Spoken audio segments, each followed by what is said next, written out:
Bonsoir, on est en direct. Bienvenue dans ce live. Alléluia. Que vous bénisse, connectez-vous. On est ensemble pour un bon moment. Alléluia. Nous commencerons à 18h, heure de Londres, 19h, heure de Paris. En attendant, savourer ce moment. La bonne nouvelle de Dieu. Merci Seigneur. Gloire à toi Adonai. Alléluia. Gloire à toi Seigneur Jésus.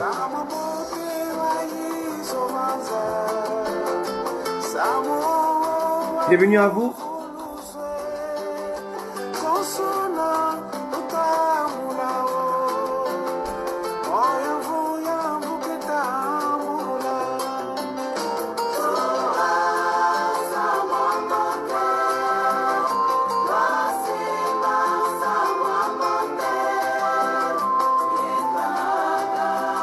Connectez-vous, partagez ce live.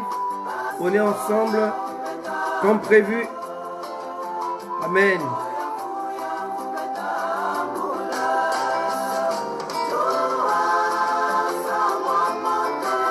Gloire à toi Seigneur.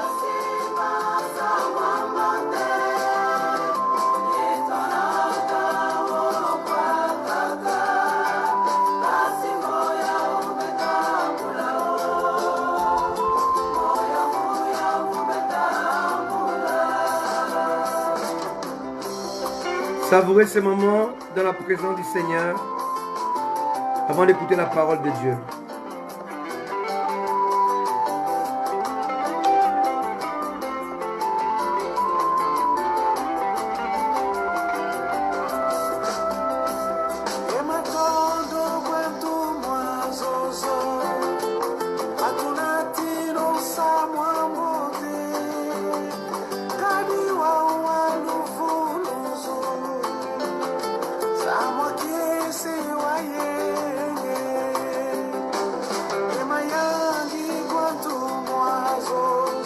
Amen.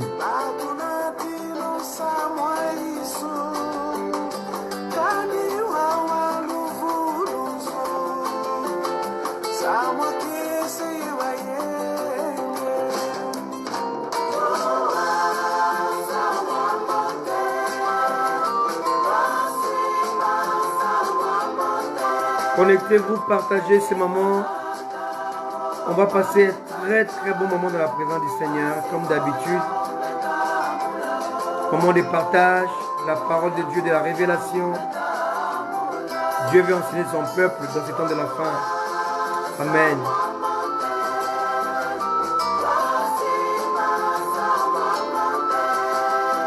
Gloire à toi, Seigneur.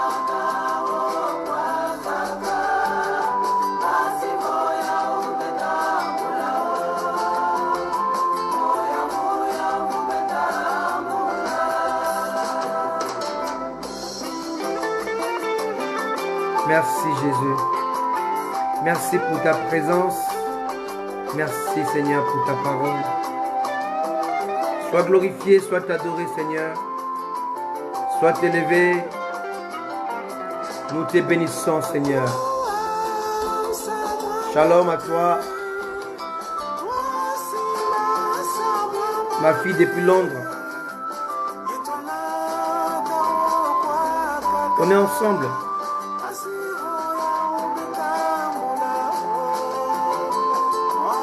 Merci Jésus.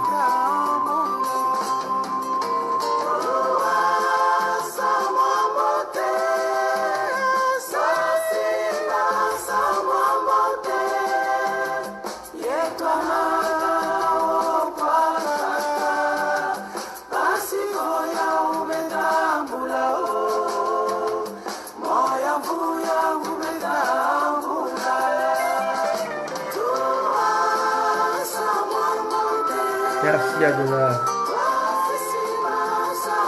Parle à ton peuple Seigneur. Nous avons besoin de toi Seigneur.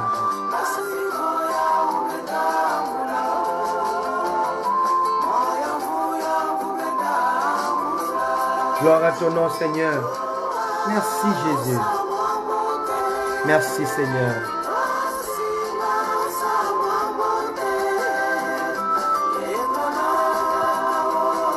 Alléluia.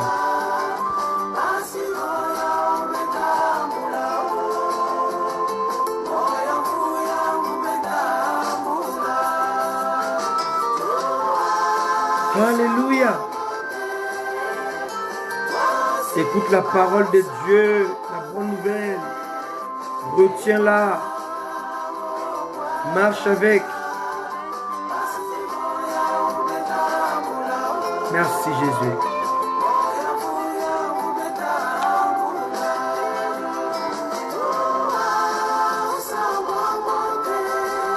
Merci Adonai.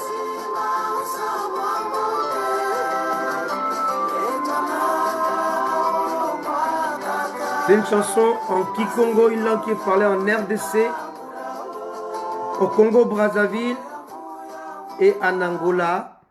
Alléluia, qui parle de la bonne nouvelle de Jésus-Christ. Alléluia. Amen. Une très belle chanson qui nous aide vraiment à comprendre l'importance de la parole de Dieu. Amen. Soyez bénis. Amen. Il est 18h03 à Londres, 19h03 à Paris et 20h, 21h, 22h, 15h, 17h dans d'autres pays. Vous qui nous suivez depuis Paris, depuis Londres et depuis partout, je vous salue au nom précieux et puissant de notre Seigneur et Sauveur Jésus-Christ. Alléluia. Alors comme prévu, nous allons parler du thème que j'ai intitulé le morceau trempé. Amen. On va le voir dans la parole de Dieu. Qu'est-ce que les morceaux trempés? Pourquoi ces morceaux ont été trempés? Alléluia. Et on va les voir aujourd'hui par la grâce de Dieu. Amen. Alors sans plus tarder, on va voir cette portion d'écriture dans Jean chapitre 13, le verset 24. Jean 13, verset 24. Merci, cher Saint-Esprit, pour ta présence. Amen. Jean 13, 24. On va lire du 24 à 27.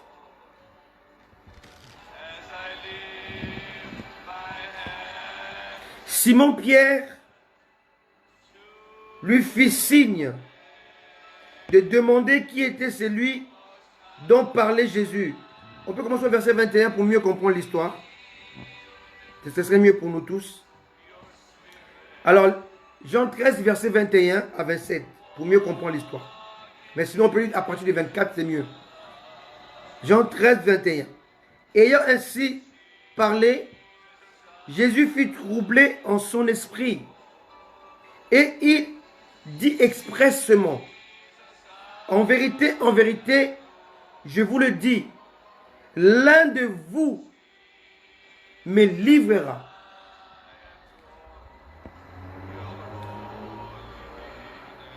Les disciples se regardaient les uns les autres. Alléluia. Ne sachant de qui il parlait. Un des disciples, celui que Jésus aimait, était couché sur le sein de Jésus. Simon-Pierre lui fit signe de demander qui était celui dont parlait Jésus. Et ses disciples, s'étant penchés sur la poitrine de Jésus, lui dit, Seigneur, qui est-ce? Jésus répondit, c'est celui à qui je donnerai les morceaux trempés. Voilà d'où vient notre thème. Je relis les versets 26. Jésus répondit, c'est celui à qui je donnerai les morceaux trempés.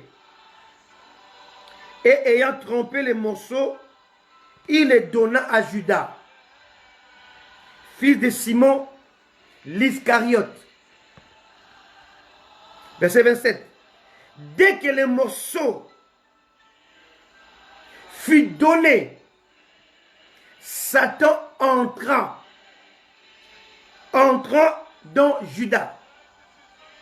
Jésus lui dit, ce que tu fais, fais-le promptement. Autrement dit, ce que tu veux faire, fais-le vite, fais-le rapidement, fais-le aussitôt, ne traîne pas. Alléluia. Le thème de ce soir, je l'ai intitulé les morceaux trompés. Alléluia. Alléluia.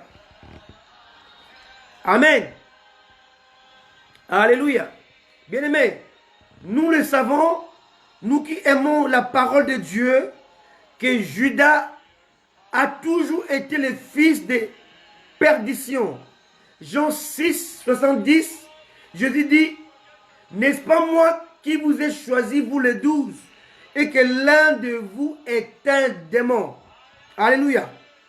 Jean 17, verset 12, Jésus a dit, Père, je n'ai rien perdu de tout ce que tu m'as donné, sinon le fils de perdition, afin que les Écritures s'accomplissent. Alléluia.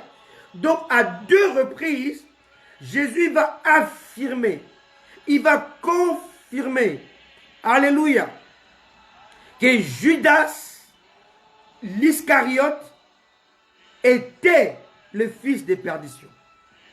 Alléluia. Mais ces jours-là, le diable est entré en lui pour le pousser à accomplir un plan machiavélique pour le diable, mais un plan salutaire pour Dieu et pour l'humanité. Alléluia. Lorsque le diable veut vous faire du mal, très souvent il oublie qu'il est dans la volonté souveraine de Dieu. Il veut te faire du mal, mais Dieu change ce mal en bien. Et ça, on peut le lire encore. Joseph l'a dit à ses frères, lorsqu'ils sont venus devant lui, il a dit, vous avez voulu me faire du mal, mais Dieu a changé ce mal en bien pour sauver toute notre famille. Alléluia. Amen. Alléluia. Alors, quand vous avez souvent des gens qui veulent vous faire du mal, au lieu de les maudire, bénissez-les. Parce qu'ils ignorent qu'en voulant vous faire du mal, ils vous poussent à la présence de Dieu, dans la présence de Dieu, et ils vous poussent dans la volonté souveraine de Dieu. Eux ne le savent pas, mais Dieu le sait. Amen. Le morceau trompé est notre thème de ce soir. Alléluia. Et la Bible est claire là-dessus. Dès que le morceau fut donné, Satan entra dans Judas. Alléluia. Cela veut dire que Judas ne pouvait jamais vendre Jésus dans la souveraineté de Dieu, dans le plan rédempteur de Dieu, aussi longtemps qu'il n'avait pas pris les morceaux trempés. Donc le morceau trempé devient de ce fait un élément déclencheur. Alléluia. Sans lui, sans cela, Judas serait à côté de Jésus en train de voler l'argent, mais ne pouvait pas le vendre pour que Jésus devienne d'une manière effective, devienne le Rédempteur. Il était, mais il fallait qu'il puisse accomplir la rédemption, donc mourir à la croix. Alléluia. Donc Judas, il va pousser la postérité évoquée dans l'Éden, dans Genèse, chapitre 3, verset 15, il va le pousser, donc pousser cette postérité promise par Dieu en Éden à accomplir les plans de Dieu sans le savoir. Alléluia. Amen. Alors cela nous prouve que le morceau trompé demeure un mystère. Alléluia. Pourquoi seulement les morceaux trompés? Qu'est-ce qui s'est passé? Trempé dans quoi? Dans l'huile? Dans l'eau? Dans du lait? Dans quoi? Alléluia. Alors pour comprendre cela, il s'agit, alléluia, de comprendre de quoi s'agissait-il. Alléluia. Amen. On peut remonter au verset 1 de Jean 13 pour comprendre d'abord le début de l'histoire. Amen. Avant la fête de Pâques, Jésus, sachant que son heure était venue de passer de ce monde au Père, et ayant aimé les siens qui étaient dans le monde, mit le comble à son amour pour eux. Verset 2. Pendant le souper, alors que le diable avait déjà mis dans le cœur de Judas Iscariote, fils de Simon, le dessein de le livrer, Jésus, qui savait que le Père avait remis toutes choses entre ses mains, qu'il était venu de Dieu et qui s'en allait à Dieu. Alléluia. Il se leva de terre, ôta ses vêtements et prit un linge dont il se ceignit. Alléluia. Et on peut lire la suite.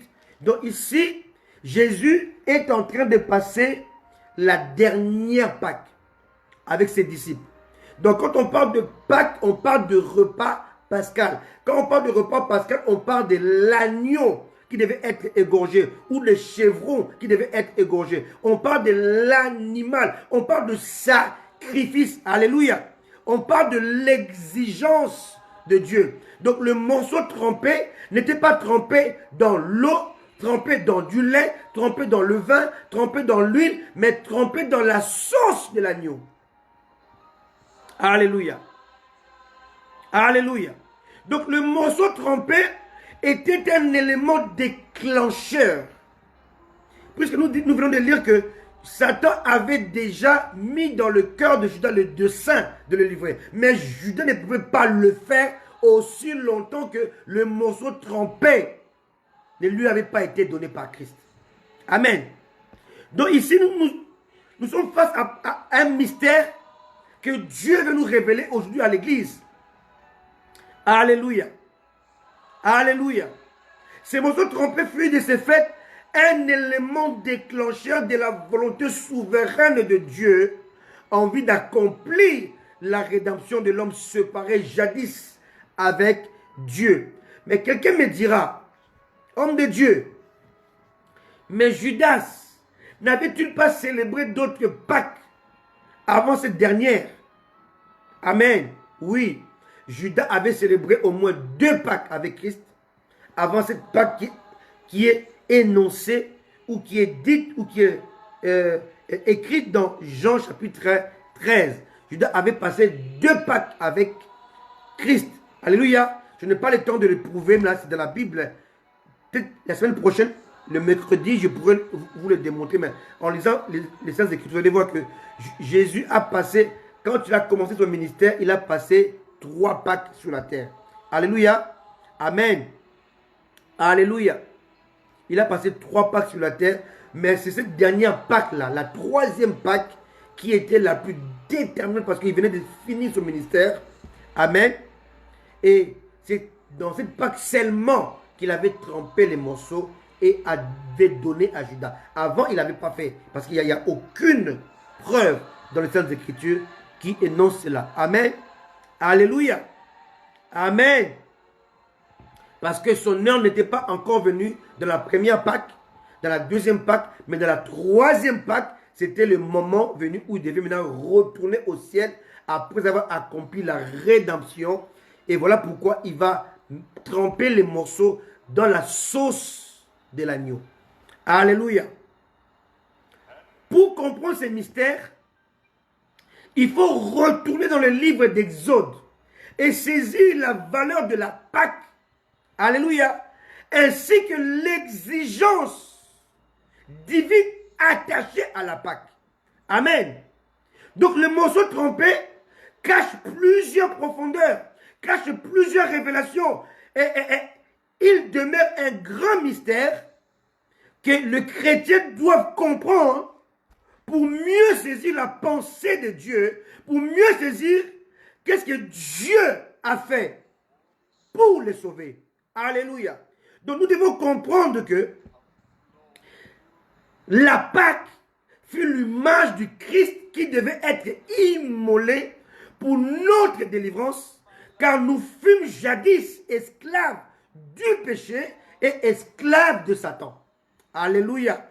Parce que lorsque Adam a mangé l'interdit, l'arbre interdit, Adam a succombé dans le péché et Adam a perdu son droit d'aînesse, son droit de gestion. Alléluia. Son droit de dominer sur le monde et sur tout ce que Dieu avait créé. Adam avait cédé, alléluia, au diable. Voilà pourquoi lorsque Satan a tenté Jésus, dans Matthieu 4 ou dans Luc 4, il va lui dire, je te montre le royaume de la terre.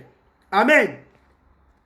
Je peux te le donner, mais seulement en contrepartie, prosterne-toi devant moi. Et là, Satan montre au monde entier, qui m'écoute, Satan montre que la richesse du monde, la royauté, toutes les perles précieuses ne valent pas l'adoration. Alléluia. Donc il montre que l'adoration a une importance, a un niveau d'élévation qui dépasse l'or, le diamant, le cobalt, le coltan, le pétrole réuni, car il était prêt à céder toutes ces choses-là à Christ en contrepartie de l'adoration. Est-ce que vous comprenez un peu? Voilà pourquoi lorsque nous adorons les hommes, cela dérange le Seigneur. On appelle ça de l'idolâtrie. Alléluia. Amen. Donc, Satan dit à Jésus, je te le donnerai car il m'a été donné. Qui lui a donné? Adam. Adam lui a donné, bien aimé. Lorsque nous péchons volontairement, lorsque nous succombons dans le péché, nous vendons au diable notre droit d'aînesse, notre droit de dominer sur lui, notre droit de l'écraser, notre droit de lui donner des ordres. Alléluia. Et beaucoup de chrétiens les oublient. Amen. Lorsque tu pêches, tu vends ton autorité à Satan. Tu vends ton droit d'aînesse. Alléluia. Adam a été créé pour dominer. Il a été créé pour gérer. Mais lorsqu'il a péché, Satan a récupéré cela. Adam devait gérer le gouvernement de la terre. Voilà pourquoi la Bible dit ceci. Dans ce monde, il y a un Dieu. Le Dieu de ce cirque, c'est le diable. Alléluia. Or, Dieu avait établi Adam comme étant un gestionnaire. Alléluia. Et lorsqu'il a péché, Satan a récupéré cela. Amen. Alléluia. Alléluia. Aucun ange de Dieu, je dis bien aucun ange de Dieu ne pouvait vaincre le diable. Aucun ange de Dieu. Amen. Pourquoi? Parce que Satan était revêtu de l'autorité adamique. Or, l'autorité adamique était la deuxième autorité après celle de Dieu. Dieu avait placé Adam au-dessus des anges. Parce qu'aucun ange de Dieu n'a été créé à l'image de Dieu. Alléluia. Alléluia. Aucun ange de Dieu n'est rempli du Saint-Esprit. Voilà pourquoi le Saint-Esprit jette le regard dans l'Église pour apprendre Dieu, pour comprendre Dieu, pour saisir Dieu. Bien-aimé, toi qui m'écoutes, tu n'es pas n'importe qui. Aucun ange de Dieu n'est rempli du Saint-Esprit. Or, on ne peut pas comprendre les choses de Dieu sans le Saint-Esprit. Or, les anges de Dieu n'ont pas l'Esprit de Dieu en eux. Alléluia. Tu me comprends? Donc, lorsque Adam a perdu l'autorité adamique,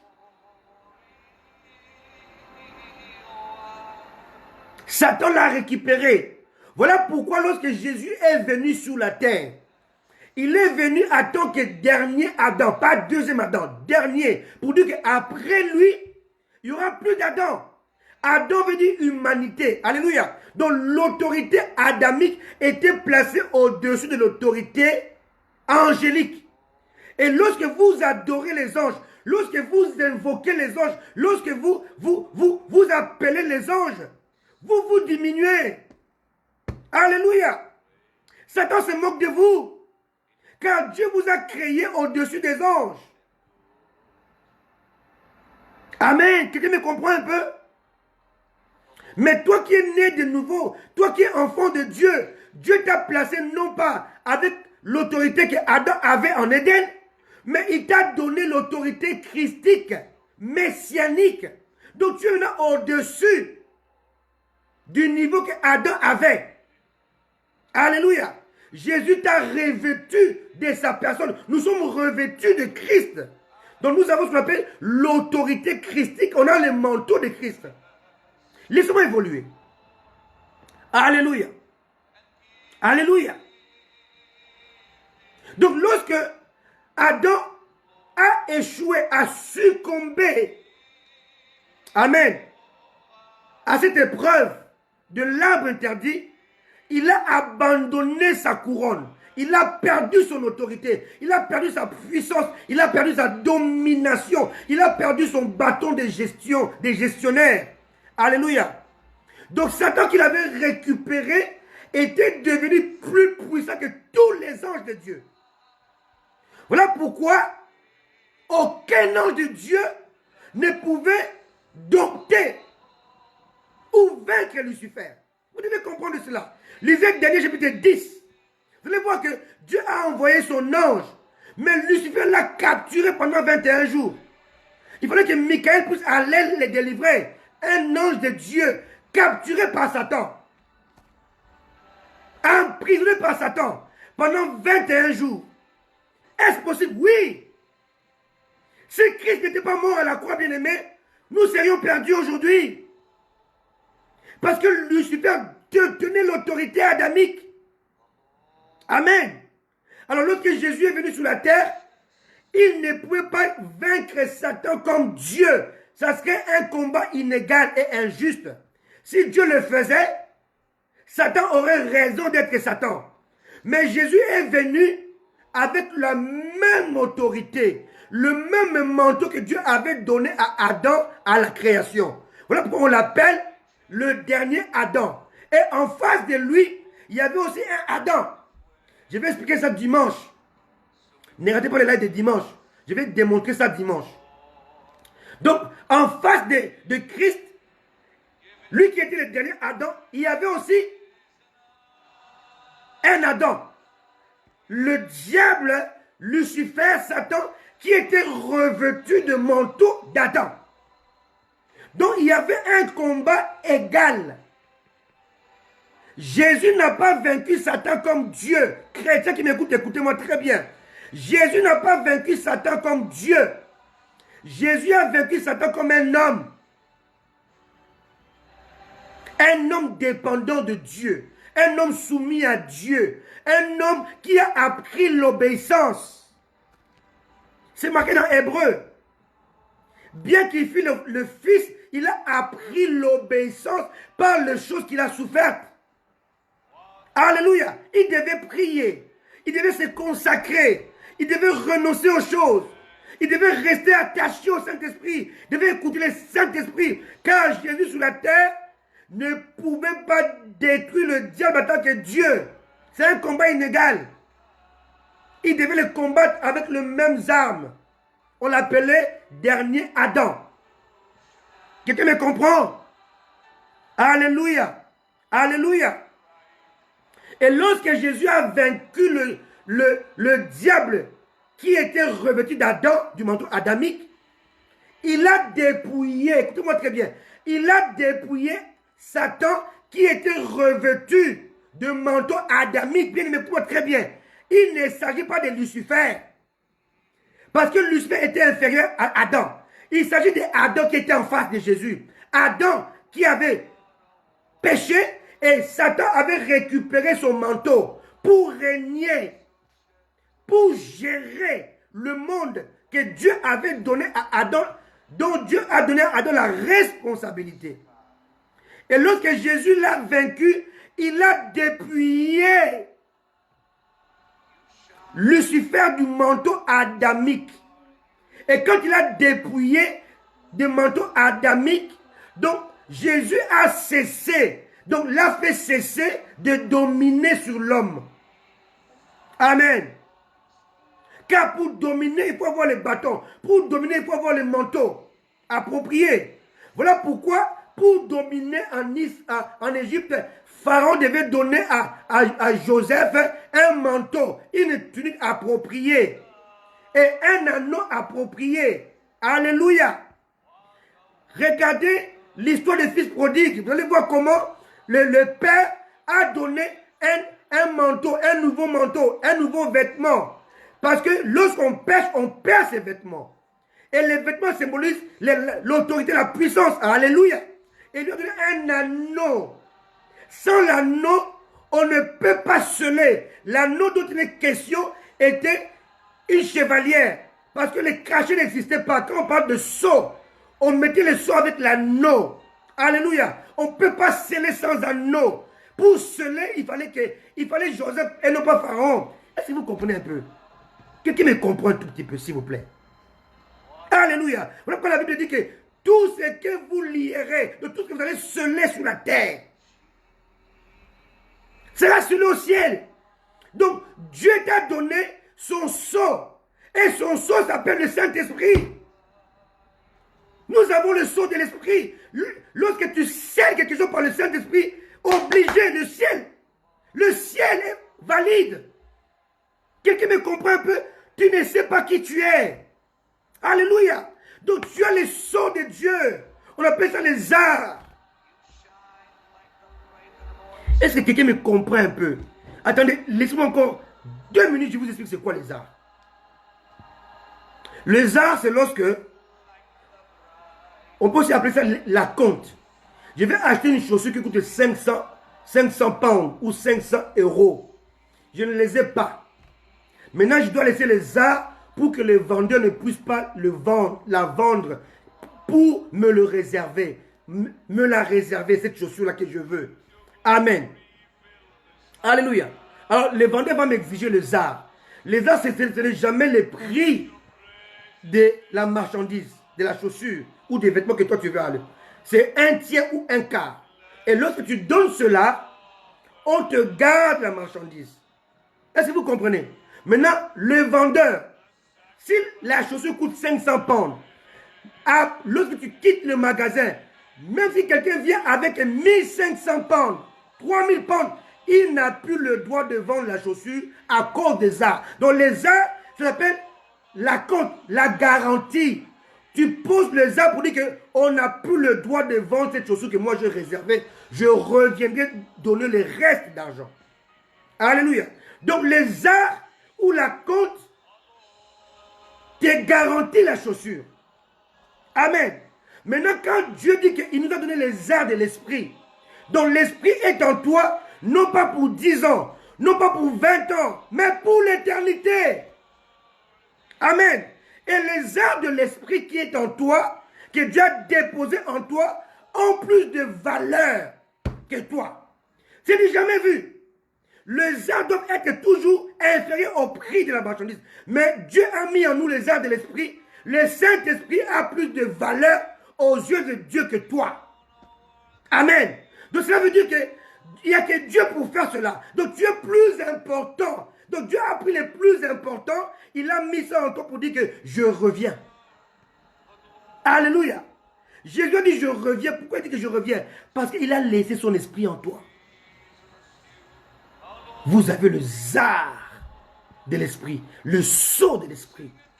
Et quand tu as le sceau de l'esprit, bien aimé, vous qui faites un peu le droit, je vois mon fils Paul Molière qui a fait le droit, qui est même, comment, tu es qui mon fils? Qui est depuis la Côte d'Ivoire qui me suit?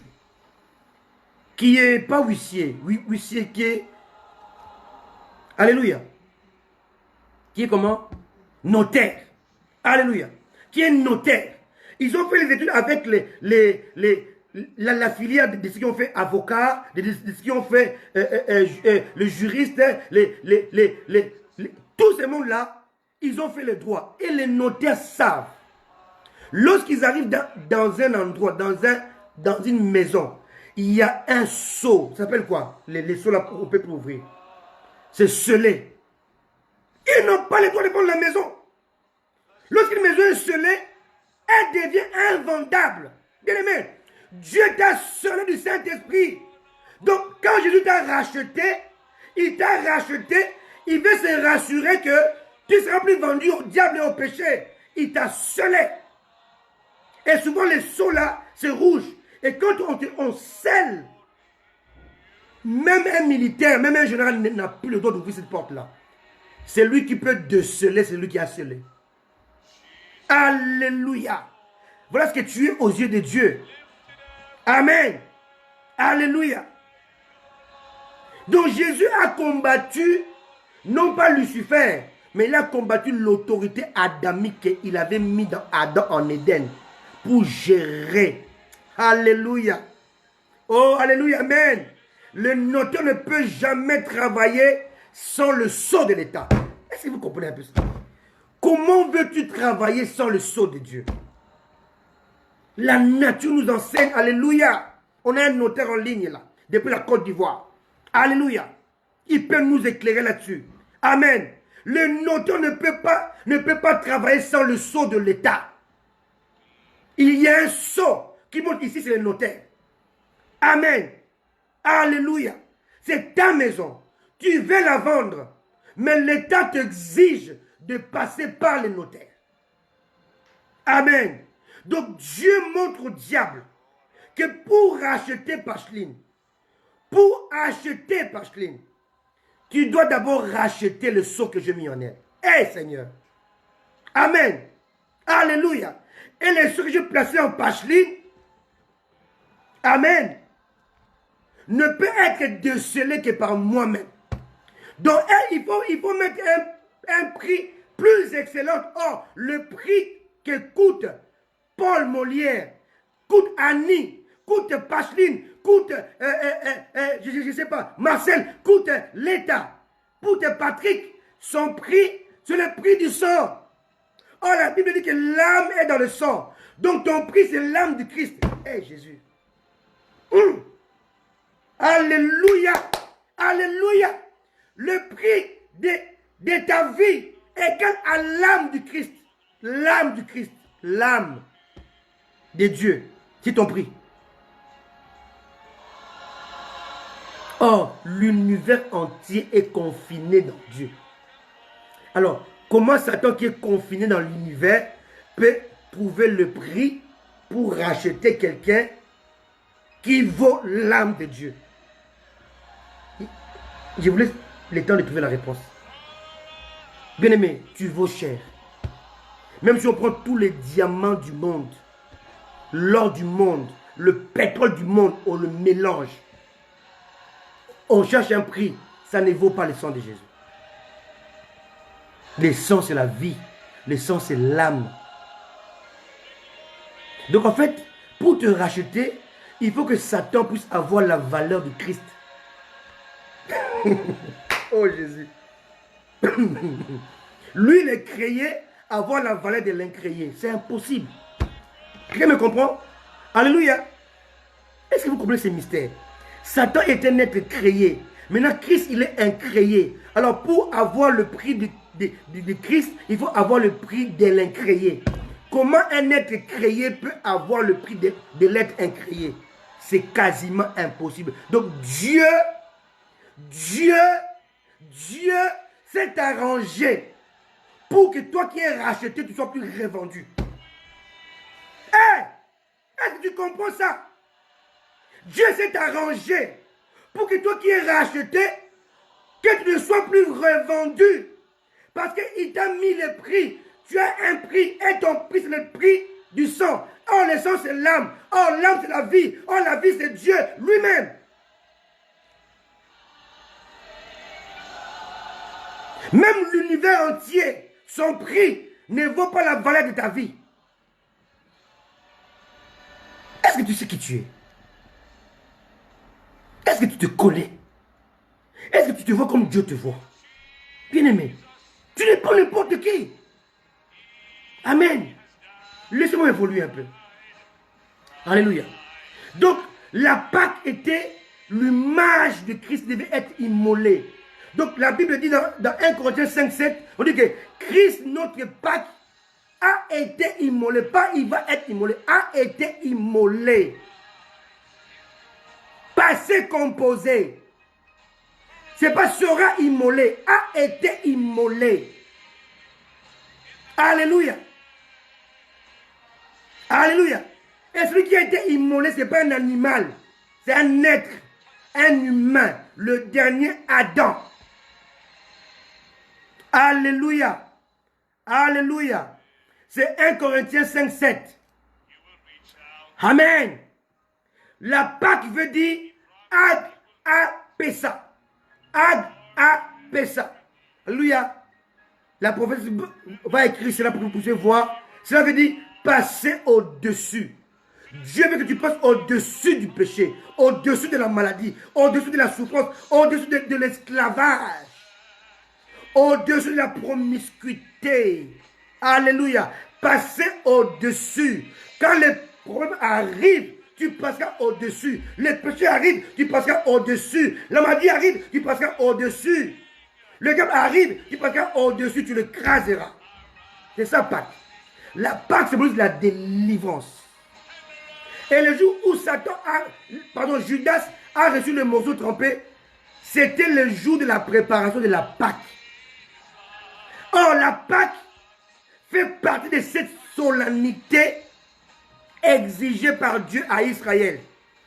Considérée comme des fêtes et des commémorations saintes. Aux yeux de Dieu, il y avait la Pâque, le pain sans levain, le prémices, fête des prémices, fête de la Pentecôte, fête des trompettes, fête des expiations et fête de tabernacle. Et chaque fête, parmi ces 7 fêtes-là, chaque fête avait une signification prophétique. La Pâque symbolisait la rédemption. Le pain sans levain, c'était une commémoration. Alléluia. Le prémice symbolise la résurrection. La Pentecôte symbolise un nouveau départ. Les trompettes symbolisent un saint rassemblement. Une communauté rachetée par Dieu. Les expiations symbolisent le pardon et la purification. Et les tabernacles symbolisent le positionnement que nous devons avoir pour accéder à l'héritage destiné aux saints. Amen. Quelqu'un a compris un peu ce que je dis? Alléluia. Chaque chrétien doit comprendre ces 7 étapes de cette solennité juive que Dieu avait exigé. La Pâque, le pain sans levain, le prémices, la Pentecôte, les fêtes de trompettes, expiation, tabernacle. Donc, rédemption. Après être racheté par Dieu via la rédemption, tu dois avoir une vie de sainteté, une vie commémorative de la sainteté. Troisièmement, il faut que tu puisses vivre une résurrection. Donc, vive la résurrection en toi-même. L'apôtre Paul dit que si Christ n'était pas ressuscité, pas mort, ressuscité, notre foi serait vaine. Donc la résurrection valide la foi. La résurrection dope la foi. Alléluia. La résurrection symbolise la victoire contre la mort. Amen. La Pentecôte symbolise un nouveau départ. Alléluia. Lorsque tu as été racheté par la rédemption, tu vis une vie de consécration. Il faut que ta vie soit une nouvelle vie. Si quelqu'un est en Christ, il est une nouvelle créature. Les choses anciennes sont passées et voici, toutes choses sont devenues nouvelles. Je vais le dire très bas et facilement. Un chrétien né de nouveau ne peut pas être possédé par un démon. Premièrement. Deuxièmement, il n'a plus de liens ancestraux. Troisièmement, alléluia, alléluia, il ne peut être dominé par le péché. Quatrièmement, le diable ne peut rien contre lui, car il est caché en Christ. Quelqu'un comprend un peu ça? Alléluia. Un nouveau départ, les trompettes, donc un rassemblement, la restauration. Tu dois avoir un environnement sain, s'attacher aux saints, s'attacher aux gens qui craignent Dieu. Alléluia. Sixièmement, les expiations. Tu dois vivre avec le pardon de Dieu. Et pour vivre avec le pardon, il faut vivre une vie de pureté. Alléluia. Et septièmement, les tabernacles veut dire que ce sont des tentes. Dire que ici-bas, ce n'est pas chez toi. Tu vis dans les tentes pour dire que Ta cité n'est pas ici-bas, elle est céleste. Alléluia. Donc un positionnement pour te préparer à l'enlèvement. Ça c'est, qu'est-ce que la Pâque? Deuxièmement, pourquoi la Pâque? La Pâque fut l'ombre de Christ, qui devait libérer son peuple de l'esclavage. Esclavage du péché,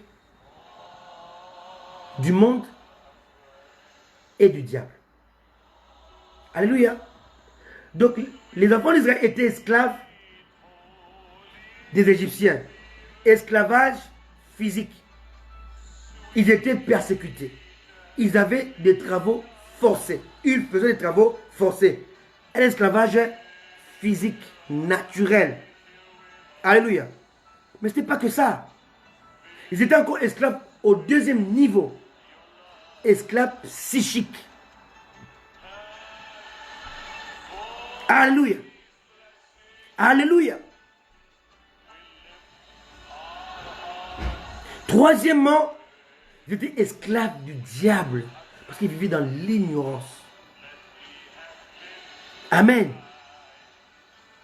Ils ne savaient pas que Dieu avait déjà déterminé le nombre d'années qu'ils devaient faire en Égypte. Ils ne savaient pas. Amen. Donc ils étaient 3 fois esclaves. Esclaves des Égyptiens, esclaves psychiques, esclaves de Satan. Maintenant, lorsque Christ est venu, il a vaincu le diable, il a dépouillé. Maintenant, les nouveaux païens, après Jésus, ils sont esclaves du péché. Alléluia. Esclaves du monde et esclaves du diable. Laissez-moi vous expliquer ces 3 esclavages. Le plus grave, c'est être esclave du péché. Amen. Parce que quand tu es esclave du péché, tu ne fais pas ce que tu veux faire. Quelqu'un me comprend? Alors, lorsque Dieu a libéré les enfants d'Israël de l'Égypte, ils sont allés dans le désert. Ils étaient encore esclaves dans leur mentalité. Ils étaient encore esclaves psychiques. Quelqu'un me comprend? Voilà pourquoi lorsque ils ne comprenaient pas comment Dieu fonctionnait, leur perception de Dieu était brouillée, était faussée, ils voulaient retourner en Égypte. Donc il y a 2 choses à faire: quitter le monde et faire sortir le monde en toi. Quitter le monde, tu ne peux pas le faire par toi-même. C'est la grâce de Dieu. Mais sortir le monde qui sommeille en toi, c'est ta responsabilité. Dieu les a délivrés du péché, pardon, de l'Égypte, par sa main puissante, mais l'Égypte était encore en eux. Ils voulaient retourner en Égypte. Ils pensaient aux concombres d'Égypte. Ils pensaient aux viandes, à la viande d'Égypte. Alléluia. Donc il fallait maintenant faire un effort de sortir l'Égypte qui sommeille en eux. C'est exactement aujourd'hui. Il y a des chrétiens, les chrétiens, ils croient en Dieu, ils vont à l'église, mais le monde continue à sommeiller en lui. Il veut être comme les gens du monde. Il veut faire comme les gens du monde. Il veut traîner avec les gens du monde. Donc il est chrétien, il est libéré du monde, mais le monde continue à vivre en lui. De par son comportement, son habillement, sa façon de parler, sa façon d'écouter, sa façon de marcher, sa façon de faire les choses. Tout ce que tu vois, tout ce qu'il fait, c'est exactement le monde. Dieu t'a sorti du monde par la grâce, mais c'est à toi de sortir le monde qui habite encore en toi. Amen. Alléluia. C'est très important. Alléluia. Alléluia. Pourquoi la Pâque? C'est l'ombre de Christ. Comment mange-t-on la Pâque? Ce jour-là, pour les morceaux trempés, Jésus était en train de manger la Pâque avec ses disciples, ses apôtres. Comment mange-t-on la Pâque? Comment les enfants ont mangé la Pâque? Quelle était l'exigence de Dieu avant de manger la Pâque? La Pâque a 7 aspects. Je n'ai pas le temps d'expliquer les 7 aspects aujourd'hui, mais je vais vous le dire rapidement. Premier aspect de la Pâque, c'est le nouveau commencement. Dieu a dit, ce mois-ci sera le premier mois de l'année. Donc, il dit que la Pâque sera la première fête qui va annoncer un nouveau commencement. Deuxième aspect, la Pâque symbolise la rédemption. Donc on devait tuer un animal, un agneau, un chevreau, on devait lui couper la tête. Il devait être sans tache ni défaut. Donc ça symbolise la rédemption. Troisième aspect, la Pâque symbolise la sanctification. Quatrième aspect, la Pâque symbolise le changement d'attitude. Cinquième aspect, la Pâque symbolise le transfert de richesse. Alléluia. Il donne autant à ses bien-aimés pendant leur sommeil. Et sixième aspect, la Pâque symbolise la liberté et la délivrance. Et septième aspect, la Pâque symbolise la connexion spirituelle avec le Seigneur. Mais je vais revenir sur le quatrième aspect de la Pâque. Et ça, je vais bien lire ça avec vous. Pourquoi quatrième aspect? Parce qu'il y a 4 évangiles. Parce que la croix a 4 côtés. Parce qu'il y a 4 vents qui souffrent. Qui soufflent. Et le Saint-Esprit agit avec les 4 vents. Lisez Ézéchiel 37. Alléluia. Alléluia. Il y a 4 côtés. Nord, sud, est, ouest. Alors, je vais rester sur le quatrième aspect. Parce qu'il y a 4 évangiles. Et dans les 4 évangiles, il y a 4 aspects de Jésus. Matthieu symbolise Jésus-Christ est lion, donc roi. Marc symbolise Jésus-Christ est bœuf, donc serviteur. Luc symbolise Jésus-Christ est l'homme, fils de l'homme, donc un être humain. Alléluia. Et Jean symbolise Jésus-Christ est aigle, donc Dieu incarné. Pourquoi ce soir, je vais m'attarder sur le quatrième aspect de la Pâque. Alors, on va lire le quatrième aspect de la Pâque. Exode, chapitre 12. C'est là où on parle de la Pâque. Amen. Exode 12. Exode 12. On va lire le verset 11.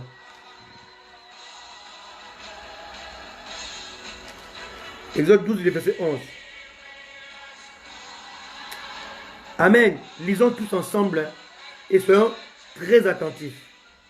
Quand vous le mangerez, quoi? L'agneau. On parle ici de la Pâque. Alléluia. Quand vous le mangerez, alléluia.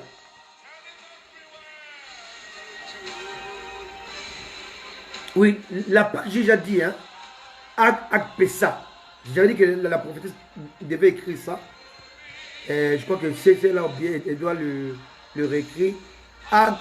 Pessa. Pâque veut dire Pessa, qui signifie passer au-dessus. Comme je dis tout à l'heure, au-dessus du péché, de l'esclavage, au-dessus du mensonge, au-dessus de la réalité de ce monde. Alléluia. Donc je disais que quand vous le mangerez, verset 11 de Exode 12, quand vous le mangerez, vous aurez vos reins sains. 1. 2. Vos souliers aux pieds. 3. Votre bâton à la main. 4. Vous mangerez à la hâte. Donc, dans le quatrième aspect de la Pâque, il y a 4 sous-aspects. Les 4 sous-aspects vont symboliser les aspects christiques. Le rein saint, alléluia, symbolise la justice. Ayez à vos reins la vérité comme ceinture. Hein? Attends, je n'ai pas dit n'importe quoi. Dans Éphésiens, amen. Alléluia. Lorsqu'on prêche, il faut faire très attention. Il ne faut pas dire n'importe quoi, il faut vérifier. Amen. Voilà. Éphésiens 6, verset 14. Tenez donc ferme. Ayez à vos reins la vérité pour ceinture. Donc la ceinture de la vérité, lorsqu'elle tombe, on reste nu. Lorsqu'on perd la vérité, on est dans la nudité. Amen. Quand Satan a perdu Adam a perdu la vérité, il est resté nu. Alléluia. Donc on a la ceinture de la vérité. Alléluia. On a les souliers du zèle. On a le bâton de l'adoration. Alléluia. Le bâton, le chulot. Remarquez bien. Lorsque Moïse élevait le bâton assis sur une pierre, son peuple était vainqueur. Lorsque Moïse était devant la mer Rouge, il levait les bâtons, la mer était séparée. Donc le bâton symbolise le pouvoir. Symbolise le Shiloh qu'on doit élever dans l'adoration pour rentrer dans la victoire. Alléluia. Manger à la hâte veut dire se positionner par rapport à l'enlèvement. Donc la Pâque doit être consommée ou célébrée avec ces 7 aspects, mais on doit retenir le 4e aspect qui a 4 sous-aspects. Alléluia. Alléluia. Donc le rein saint, les souliers aux pieds, le bâton à la main, manger à la hâte. C'est très important. Alléluia. Donc on ne mange pas comme tous les jours, comme dans les habitudes. Donc il faut faire attention quand les habitudes tuent les attitudes. Amen. Parce que la Pâque est une attitude qui détruit les habitudes. Amen. Alléluia. Donc on revient à notre morceau trempé. Donc quand on voit bien, lorsqu'il mangeait la Pâque, il devait cuire l'agneau.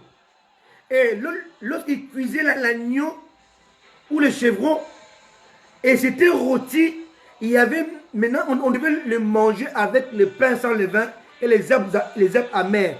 Donc chaque famille, lorsqu'il mangeait l'agneau, il devait tremper le pain dans la sauce de l'agneau, dans le jus d'agneau. Alléluia. Alléluia. Alléluia. Cela veut dire quoi? Cela cache plusieurs révélations. Amen. Suivez très bien parce que ici je suis en train de descendre maintenant avant de finir mon message. Alléluia.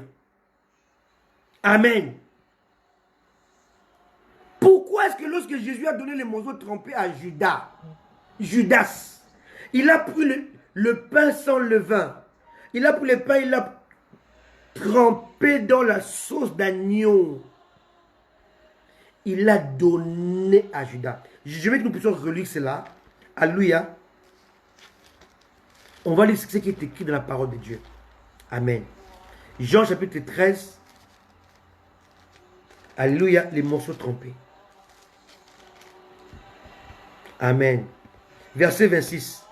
Jésus répondit, c'est celui à qui je donnerai les morceaux trempés. Rappelez-vous que lorsqu'on mangeait la Pâque en Exode, chacun trempait son morceau pour manger pour soi-même. Jésus a eu 3 Pâques sur la terre avec ses disciples. Et dans chacune des Pâques, chacun trempait son morceau dans la sauce de l'agneau. Mais dans la 3e Pâque, Jésus a trempé les morceaux pour donner à quelqu'un, pas à tous. Chacun trempait son morceau, sauf Judas. Jésus a trempé le morceau de Judas, il lui a donné. Cela cache beaucoup de profondeur. Alléluia.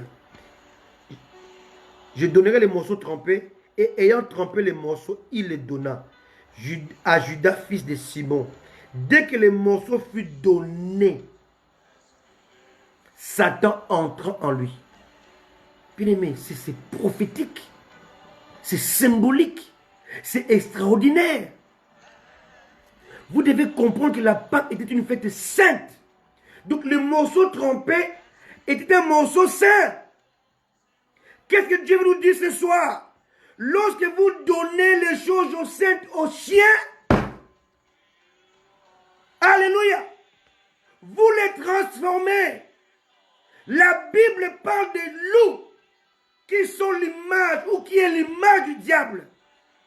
Mais Matthieu nous parle, Jésus nous parle de chiens qui n'est pas le loup. Oh, attendez. Allons-y d'abord, Matthieu 7. Jésus. Oh Jésus, tu es bon. Alléluia. Matthieu 7. Matthieu 7, verset 6. Alléluia. Matthieu 7, verset 6. Jésus. Ne donnez pas les choses saintes aux chiens. Amen. Alléluia. Et ne jetez pas vos perles devant les pourceaux. de peur qu'il ne les foule aux pieds et ne se retourne et ne vous déchire. Lisons Jean chapitre 10, verset 10. On va comprendre la différence entre un chien et un loup. Alléluia. Alléluia. Jean 10, 10. Le voleur n'est Dieu que pour dérober, égorger et détruire. Moi, je suis venu afin que mes brebis aient la vie et qu'elles l'aient en abondance. Verset 11. Je suis le bon berger. Le bon berger donne sa vie pour ce brebis. Mais le mercenaire qui n'est pas le berger et à qui n'appartient pas le brebis, voit venir les loups, abandonne le brebis et prend la fuite. Et le loup les ravit et les disperse. Bien-aimés, dans Jean chapitre 10, verset 12, on nous parle de loup. Dans Matthieu 7, verset 6, on parle de chien. Or, le chien est le cousin du loup. Alléluia. Alléluia. Ils sont cousins. Ils sont de la même race. Mais attention, le chien est domestiqué. Le chien est apprivoisé. Le loup reste sauvage. Laissez-moi continuer.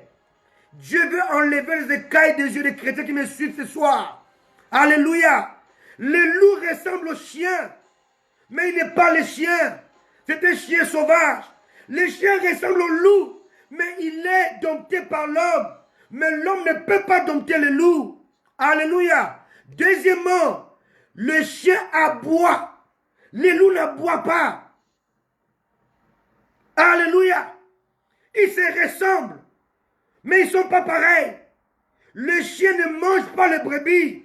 Tous les bergers sont accompagnés par des chiens pour protéger les brebis. Mais le loup, qui est le cousin du chien, mange les brebis. Quelqu'un me comprend? Laissez-moi encore évoluer. Alléluia. Alléluia. Alléluia. Alléluia. Amen. Ne donnez pas les choses faites aux chiens. Amen. Alléluia. Lisons Matthieu 15 encore. Pour mieux comprendre qui est le chien. Matthieu 15, 21. Alléluia. Matthieu 15, 21. Jésus étant parti de là, se retira dans le territoire de Tyr et Sidon, une ville païenne. Des villes païennes. Des villes de Canaan, remplies de païens. Et voici une femme cananéenne qui venait de ces contrées, de ces villes, lui cria: aie pitié de moi, Seigneur, fils de David, ma fille est cruellement tourmentée par le démon. Il ne lui répondit pas un mot. Et ses disciples s'approchèrent et lui dit avec insistance: renvoie-la, car elle crie derrière nous. Alléluia. Il répondit: je n'ai été envoyé qu'aux brebis perdues de la maison d'Israël. Verset 25. Mais elle vint se prosterner devant lui, disant: Seigneur, secours-moi. Alléluia. Secours-moi. Verset 26. Il répondit: il n'est pas bon, il n'est pas bien de prendre le pain des enfants et de les jeter aux petits chiens. Donc Jésus a qualifié les habitants de Tyr et Sidon, des Cananéens, des chiens. Un chien, c'est qui? Un chien, c'est celui qui a rejeté la grâce de Dieu. Un chien, c'est celui qui ne veut pas de la main tendue de Dieu. Un chien, c'est un païen. Un chien, c'est quelqu'un qui est sans Esprit Saint. Un chien, quelqu'un qui rejette la main tendue de Dieu. Un chien, une personne qui n'a pas d'alliance avec Dieu. Un chien, c'est celui qui est rempli, plongé dans les péchés. C'est ça un chien. Verset 27. Oui, Seigneur, dit-elle, mais les petits chiens mangent les miettes qui tombent de la table de leur maître. Verset 28. Alors Jésus lui dit: femme, ta foi est grande. Qu'il te soit fait comme tu veux. Et à l'heure même, sa fille fut guérie. C'est qui un chien? Un chien, c'est un païen. Un chien, c'est quelqu'un qui n'a pas d'alliance avec Dieu. Un chien, c'est celui qui a rejeté la main de Dieu. Un chien, c'est quelqu'un qui ne veut pas de Dieu. Un chien, c'est celui qui a décidé de servir le diable. Alléluia. Un chien, c'est celui qui vit dans un environnement pollué, comme Tyr et Sidon. Alléluia. Un chien, c'est celui qui est rempli de démons. Mais un loup, c'est le chef des démons. Satan. Est-ce que vous comprenez un peu? Alléluia. Vous commencez à venir?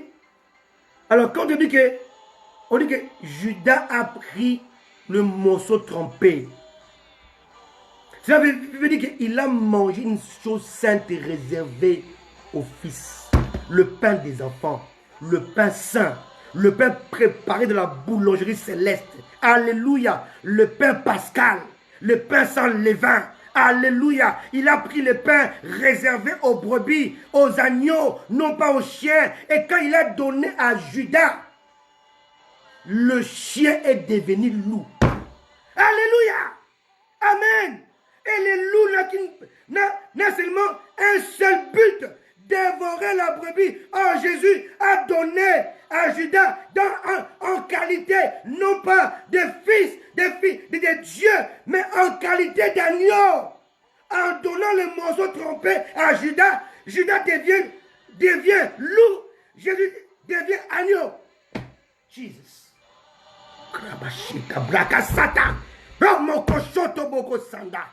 Amen. Est-ce que vous avez compris le mystère du morceau trempé? Lorsque Jésus a donné le morceau trempé, qui est un morceau saint, le pain sans levain, la parole pure, non mélangée. Voilà pourquoi aujourd'hui, lorsque vous prêchez aux gens qui ne veulent pas se convertir, quand vous leur donnez les paroles profondes, les paroles qui demandent aux aigles, les repas réservés aux aigles, vous donnez aux chiens. Ils deviennent des opposants de l'église et ils provoquent des rébellions à l'église. Les morceaux trompés. Les morceaux trompés. Les repas sains. Un repas sain, lorsqu'il est mangé par un impur, ça les transforme. Ça suscite en lui la violence. L'esprit de destruction. Le chien est devenu loup. Or, Christ, en donnant cela à ses disciples, il a dit, prenez ceci, ceci est mon corps. Il est devenu agneau. Et Jésus, il devient le pain de vie, descendu du ciel. Alléluia. Il a pris les morceaux, il a trempé dans la sainteté. Et quand Judas a consommé la sainteté, son vrai visage, sa vraie nature qui était cachée sort. Quand il prend le morceau, Satan a vu le boulevard qui s'ouvre dans le cœur de Judas et dit, maintenant je peux entrer, avant j'arrivais pas. Judas ne pouvait plus supporter la présence de Jésus, car il n'était plus un chien, il était devenu un loup, et en face de lui, il y avait un agneau. Voilà le plan de Dieu. Alléluia. Le plan de la rédempteur. Dieu a pris Satan dans son propre piège. Roshata baproko sanda. Yibakasheta baka. Le morceau trempé. Le morceau trempé. Le morceau trempé. Lorsque nous prêchons aux gens, lorsque nous leur donnons le repas des aigles, alors que ce sont seulement des pigeons. Lorsqu'un pigeon mange le repas des aigles, le pigeon ne mange pas. Le pigeon ne mange pas la chair. Les pigeons mangent les cacahuètes. Les pigeons mangent les fleurs. Les pigeons mangent, les s'appelle quoi là? C'est quoi? C'est quoi les maïs là? Comment on appelle ça, les maïs et tout ça? C'est quoi? C'est les quoi? Alléluia. Amen. Alléluia. Les grains. Les pigeons mangent les grains. Mais l'aigle mange la chair. L'aigle boit les sorts. Lorsque vous prenez les sorts, vous prenez la chair du Christ et vous les offrez aux chiens vous les transformez en loups.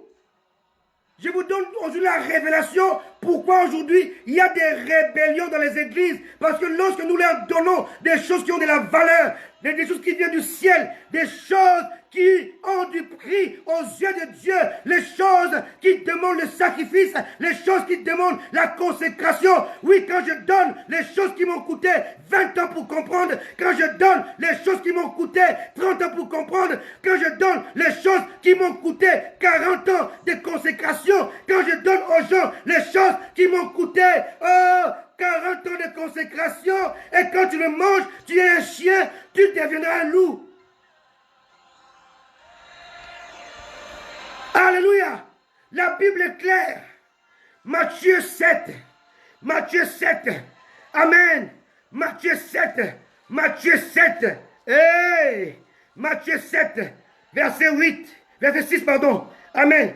Ne donnez pas les choses saintes aux chiens et ne jetez pas vos perles aux pourceaux, de peur qu'ils ne les foulent aux pieds, qu'ils les négligent, parce qu'ils ne connaissent pas la valeur des choses de Dieu, et ne se retournent et ne vous déchirent.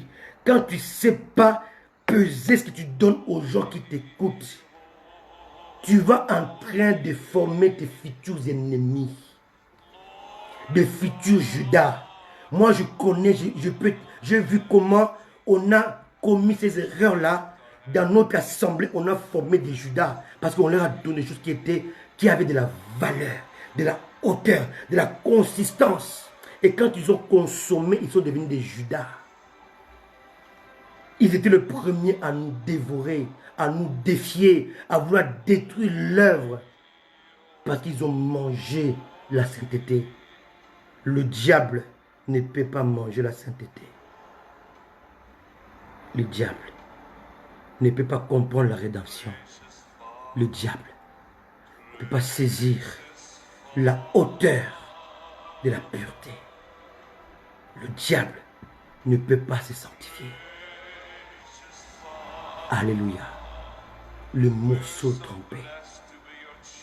Les morceaux trompés. Les morceaux trompés. Quand Lazare est mort, Jésus est parti le ressusciter. Mais quand Judas est mort, Jésus l'a laissé mourir. On recherche une brebis perdue, pas un chien devenu loup. Pasteur qui m'écoute, si tu connais des loups qui se sont levés contre toi, qui sont partis, laissez-les partir. Ne les cherche pas. Parce que s'ils reviennent, ils reviendront pour manger le peu de brebis qui reste. Alléluia. Les morceaux trompés. Mais ici, on parle pas seulement de chiens. On parle aussi des porcs. Les pourceaux. C'est quoi les pourceaux? Le porc symbolise des personnes mal converties. Bien aimé, aujourd'hui, l'église n'est pas seulement composée de personnes non converties, mais aussi des personnes mal converties. Pourquoi mal converties? Des personnes qui sont converties avec des mauvaises bases. Elle s'est convertie, mais on lui a appris des choses inutiles. On lui a montré que le pasteur est Dieu. On lui a montré que donner les offrandes, donner les dîmes, c'est plus que se consacrer. On lui a montré que craindre l'homme est plus que craindre Dieu. On lui a appris des choses qui ne sont pas bibliques. On lui a appris à porter des bracelets rouges. On lui a appris que l'eau guérit. L'eau bénie par l'homme de Dieu peut être jetée dans la maison. L'eau bénie par l'homme de Dieu, on peut le boire et être guéri. Ce n'est plus le nom de Jésus. C'est l'eau bénie par l'homme de Dieu. On lui a appris que le sel chasse les démons. On lui a appris que l'huile peut consacrer quelqu'un, même si Dieu ne consacre pas la personne. On lui a appris des mauvaises bases. J'appelle ces gens des personnes mal converties. Parce que la source, le fondement de la conversion, elle est obsolète. Elle est fausse. Elle est réprimée par Dieu. Elle est rejetée par Dieu. Elle est antiscripturaire. Voilà les porcs. Alléluia. Des personnes mal converties. Et la plupart sont possédées par les démons. Alléluia. Si on lit Marc 5, 10 à 12, on voit comment les démons sont sortis et sont allés dans le porc. C'est une image. C'est un symbolisme qui montre, lorsqu'on parle de porc, on montre des personnes mal converties. On a l'exemple de ce qu'on appelle Simon le magicien. Voilà l'exemple type d'un homme mal converti. Il s'est fait baptiser, il suivait Philippe, mais il était mal converti. Parce que la raison, la motivation de sa conversion était impure. Il voulait devenir encore meilleur que lorsqu'il était magicien. La motivation impure. Alléluia. Des personnes mal converties. Voilà les porcs. Et ces gens-là sont plus dangereux parce que c'est eux qui se lèveront pour vous déchirer. Amen. À cause de la malconversion. La malconversion est due aux mauvais fondements, aux mauvaises bases inculquées de la personne qui sont mal converties. Alléluia. Donc, il y a deux valeurs que nous devons retenir. Le chien et les porcs qui sont rentrés dans nos assemblées. Qui deviennent des futurs rebelles.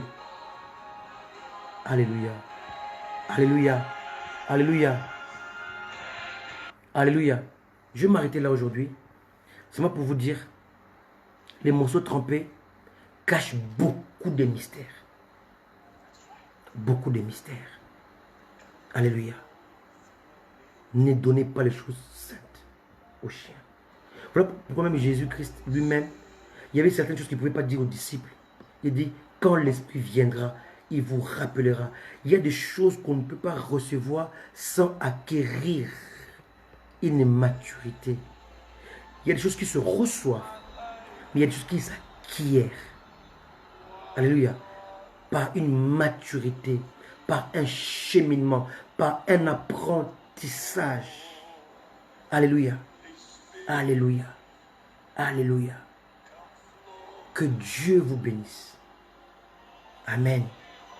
Que Dieu vous bénisse. Amen. Que Dieu bénisse son église. Ce soir, étaient les morceaux trempés. Dimanche prochain, on parlera de la partition de Rebecca. Quelle était la partition de Rebecca? Mais avant de vous quitter, je veux que nous puissions prier. On va prier le Seigneur. Et on va prier. Et on va demander à Dieu de nous éclairer par rapport à ce que nous devons faire. Jésus savait qui était Judas. Mais il savait que pour déclencher sa violence, pour ouvrir la porte à ce que le diable rentre en lui, il fallait lui donner le morceau trempé, une chose sainte. Un chien qui prend le pain saint devient loup. Alléluia. Le morceau trempé révèle l'identité cachée. Alléluia. Parce que la parole divise l'esprit et l'âme.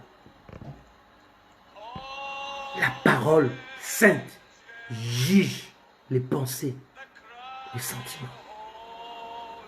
Le temps est arrivé.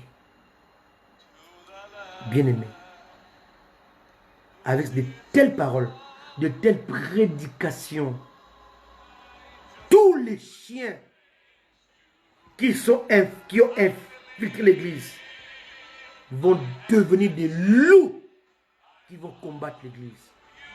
Parce que leur identité, la vraie identité, va ressortir. Tous ceux qui font semblant de prêcher la vraie parole, cette vraie parole va les juger et va les pousser à s'identifier, à se révéler comme les 7 filles de Séva. Il voulait prêcher Jésus sacré, Jésus saint qu'ils ne connaissaient pas. Et leur identité a été révélée. Alléluia. Aujourd'hui, c'était le morceau trompé. On va se quitter avec ces chants. Alléluia.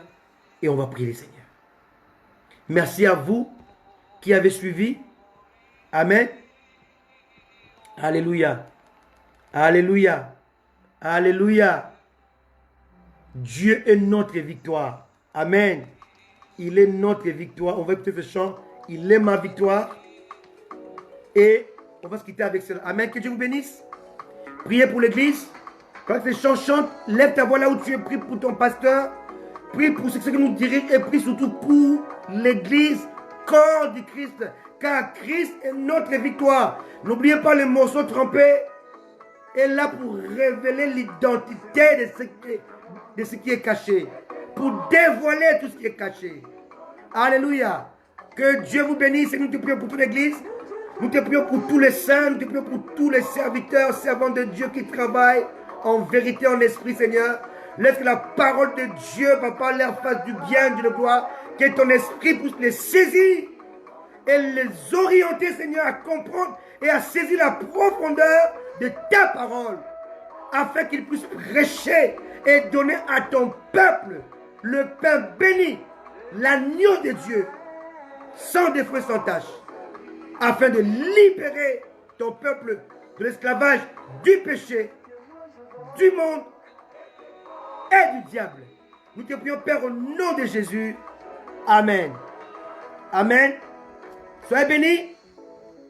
Je vous aime. Ceux qui n'ont pas vu ce message ou qui sont arrivés en retard, allez-y revoir ce message. Un message qui est puissant, révélateur. Un message révolutionnaire. Les morceaux trempés. Que Dieu vous bénisse. Il est ma victoire. Amen. Dieu vous bénisse. Alléluia. Amen. Il est ma forteresse. Alléluia. Soyez bénis, je vous aime de tout mon cœur. Rendez-vous dimanche, n'oubliez pas.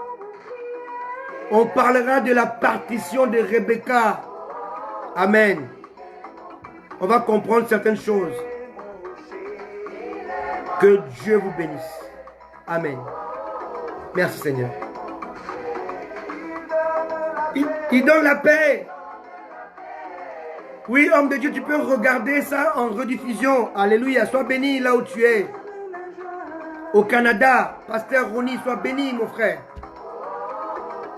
Il y a la rediffusion. Alléluia. Sois béni. Soyez bénis, vous qui êtes en Haïti,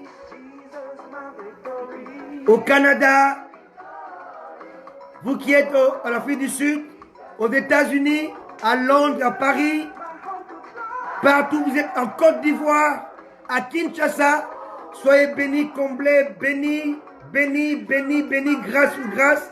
Je vous aime de tout mon cœur. Soyez bénis au nom de Jésus. Amen. Merci Jésus.